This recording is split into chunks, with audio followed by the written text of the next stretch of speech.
I so wish I discovered this when I was first starting out my journey on YouTube. And today's video, you're gonna be seeing behind the scenes to what this glass ceiling was in my entire journey of being a content creator, and how I managed to break this invisible ceiling and get over 10,000 subscribers in a month, and kind of start maintaining that every single month since, on top of, and you'll see a direct correlation with the amount of views as well.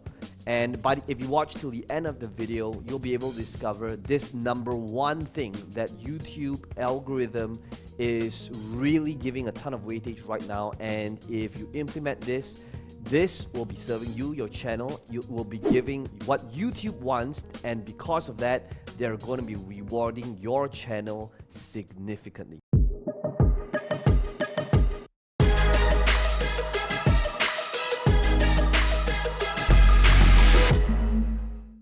Hey, this is Peng Joon here, and today I wanted to be able to share with you this one thing that I so wish somebody told me a long time ago when I was first starting out. And as you can see, if you were to kind of go back into the history of my channel, for a really long time I kind of had like 100, 200 subscribers every single month on my channel.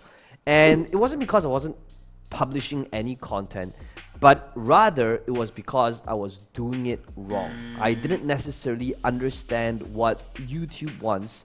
And today I'm gonna go into this one hack that I recently discovered, and once I started doing that across all of my different channels, YouTube suddenly started to notice my channel and they started recommending my channel more. Now, what is today's main topic all about?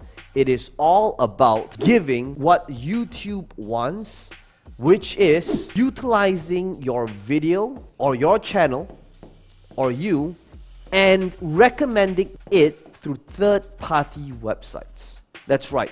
So one of the things that I was kind of stuck with is like I would just optimize my video and I would do what most people would do. Is I have the right keywords, I have the right titles, and I was putting out there, but maybe my channel was old and it didn't really trigger the algorithm until I started putting my videos or my call to action on third-party websites. Now, what does this mean? You see, what YouTube wants is ultimately they want other people on other people's websites to go on YouTube, right? Because when people are on YouTube, that's when they can start serving ads. And when they serve ads, that's when they make money. So what I started doing differently is on my websites, like my blog, like my website, like my email autoresponders, like my thank you pages on, say, my webinar funnel, what I started doing was I started embedding either my video on my third-party website, which is my website, third-party website, which is my blog, right? I started getting a call to action, telling people to subscribe to my YouTube channel via email, and I started having this call to action on the thank you pages of perhaps my members area, my webinar registration pages. And I'm going to show you some examples how that might look like in a second. And it's going to sound stupid simple, which it really is. But because of that, because I was now bringing third-party website traffic to YouTube, YouTube likes that. They start seeing this as, oh, wait a second, people from other traffic sources are starting to see this video. Therefore, it must mean that this channel is good. Therefore, let me start recommending videos from this channel to more people. Okay, so we're going to take a look at how some of these websites might look like. Let's head back over to the screen to give you an example how it works. Now, for example, this is a typical webinar thank you page where somebody registers for a webinar, and after they are registered, notice how I have a very simple, so here's what you need to do right now. Number one is commit to the webinar. Number two, subscribe to my YouTube channel. We're doing a giveaway. In fact, we've given away way more than $10,000 in prizes. You'll notice that a very typical call to action in my YouTube video is to get people to smash the like button, to subscribe, and to comment. and we select random people and give away $100 in cash PayPal to you if you comment and let me know what it is that you learned. So be sure to do that. And you'll notice that I have the subscription link over here, where if somebody clicks on this link, then they are subscribed to the channel. Now, this is one method, right? So it's third-party website going to YouTube, and when YouTube sees this, to them it's like, oh, wait a second, there's the third-party site that is recommending this person's channel.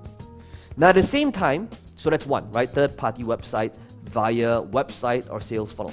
Another one is then we started incorporating our videos to third-party websites like my blog.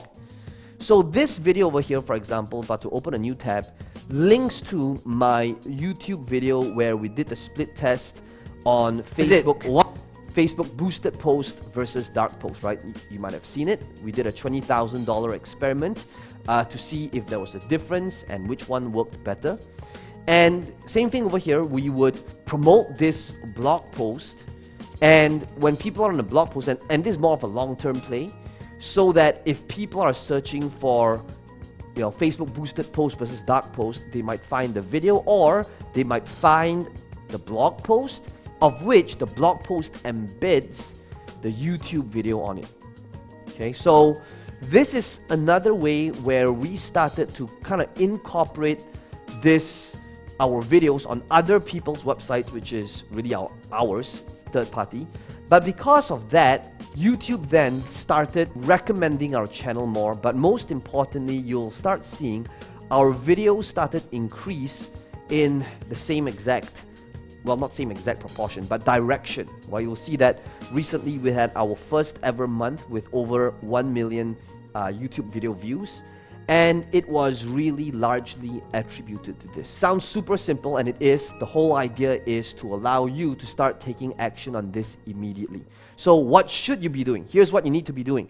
If you want to be able to start getting YouTube subscribers, and even though it sounds so simple, like I wish that somebody just told me this simple hack years ago, because if I knew of this years ago, my channel would be at a very, very different level right now, and I just don't see anybody talking about it. So what I would love for you to do is think about where can you actually embed your video. And here's one more thing that we're doing last, I'm saving the best for last, is I am actually embedding my video that gets people to subscribe, and I'm making a Facebook post from it, and I am running that as an ad. And we just started doing this, and if you like to see the results of this same exact campaign, the pitch, the scripting, where all I did was gave people value and asked for a subscribe on YouTube, and I ran it as an ad on Facebook. So now it's a third-party website on Facebook getting people to go on YouTube. If you want to see exactly what that happens, I'm going to be dropping that real soon. So if you like this type of video, be sure you are subscribed to this channel and smash the like button, because it does help the channel out a little bit. Be sure to watch my other recommended videos. I'll leave it here on the cards if you want to be able to discover other techniques to grow your YouTube channel, as well as to monetize what it is that you know through sales processes. This is Peng Joon here, and I'll see you in the next video.